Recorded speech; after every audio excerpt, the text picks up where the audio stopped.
1986 and seeing Top Gun at the time, and 36 years later, picking up the story where he left off, and it's nostalgic for people, of our age, and certainly for everyone else who's seen the original Top Gun, and how it's kind of an out-of-body experience. And what was it like to be in it, though, John? What was it like for you to be in a Top Gun movie? We shot this thing in 2018, 2019. Okay. So totally pre-pandemic era, back in the normal times when we knew how to behave. And now here we are in this kind of quasi times, and we had to wait for some time. So it was an amazing experience shooting it. It was, we're on North Island Naval Base in Coronado, California. Actual, aircraft on an actual aircraft carrier, the USS Theodore Roosevelt, America's Big Stick, and it was amazing. The cooperation that we had from the entire U.S. Navy was amazing. We're using real F-18 Super Hornets. We're on the real USS Theodore Roosevelt with all the sailors, and everything that you see in there is real, including the flying sequences, which, as you know, are jaw-dropping. Yes. So it was an amazing experience, and then we had to sit on it for 2 years. We couldn't talk about it, and we couldn't show anybody anything. And like trailers would drop, people are like, "I can't wait to see this movie," and I couldn't wait to see the movie. And like when we saw it back in '86, the first thing I thought as soon as that movie was over was, I want to see it again. Mm-hmm. When you went to the movie theater to go see movies, I had to mow lawns to go see the movies back then.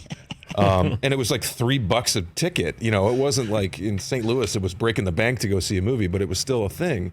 And you said it earlier, it's like, this is a movie that you want to go see at the movie theater. Yes. And you want to see it with people, and you want to hear people and get thrown back in your seat and all of that stuff. And it all happens. I sound like a total fanboy right now, but it's legit. Well, we were the same way. Susie and I saw it yesterday, and we left, and there's a couple times that we're sitting there, and I he clapped out loud. Yeah. We were it's like the only Geico two commercial. Like, people. no one's here that made the movie. No, you can't. No one can hear you clapping, but you just have to do it because you're like, that was so fun. That was fun. Also, the sound was so sick that we went sick. flying back in our seats at one point. Yeah, it blows your hair planes back took for off. sure. There's I don't know if anybody has this in their hometown or whatnot, but there's an experience called 40X that the movie was shot for. Yes. Which we got to see in Mexico City last week. But there's these two side panels that go kind of the length of the theater on the side. Yeah. That kick in during the flying sequences. So you're literally, and the chair moves, and there's like all of these like effects that happen. It's like Sense-Around, but way better. Right. So if you have a chance to see it in 40X, take that and bring a helmet. And then it's everything else about it, some of the old footage from the previous film. And then it does this crazy thing. And you talked about, it's like, is it okay to call it a sequel 36 years later? And it's like, yes. But it's more than a sequel. It's like chapter 2. Yes. And it has this amazing balance of nostalgia for the original, which we, totally vibe with. And want. Right. And also a continuation of the story. The actual continuation. It doesn't pick up the day after the events of Top Gun concluded. Yes. It picks up 36 years later, and Maverick's older, and Iceman's older, and everybody's older. And we're older. Yes. The audience is older. So I think that's that's how it's vibing and resonating with people our age, and why people are getting like emotional watching this movie. Yes. Because it means a lot. It's really true. Well, Tom Cruise is not older, though. No, right? Tom Cruise stayed the same. Weirdly enough, like somehow I passed him. I don't know how that happened. I really don't. I passed him. Hard, like in the fast lane. Because he's flying some of these scenes, right? Yeah. He's like first of all, everybody is in an actual jet.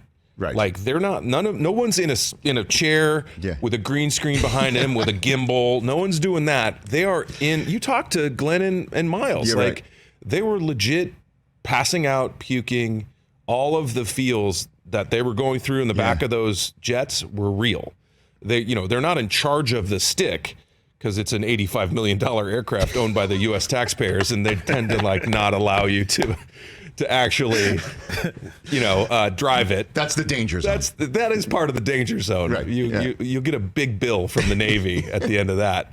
But no, it's real, and you see it. That's what's so cool about it, is that there's a couple shots, I won't ruin them. I'll let people see them on their own. But where you legitimately see the forces of gravity on everybody's faces pushing them back in their seats. You can hear them trying to like push the blood back up into their head so they don't pass out. Right.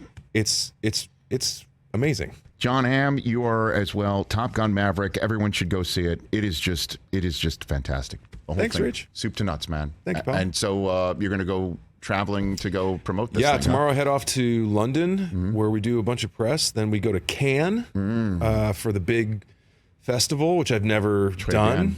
Okay. So you got your tux all picked out. Got the tux going. Okay. It's like a tux for a movie is very cool. I've not done that. That is going to be great. Walk up the steps, turn around, pose for the thing. Yeah, just give a wave. Give a wave. Yeah. They're honoring Tom for his career at Cannes, which will also be a very fun thing to be a part of.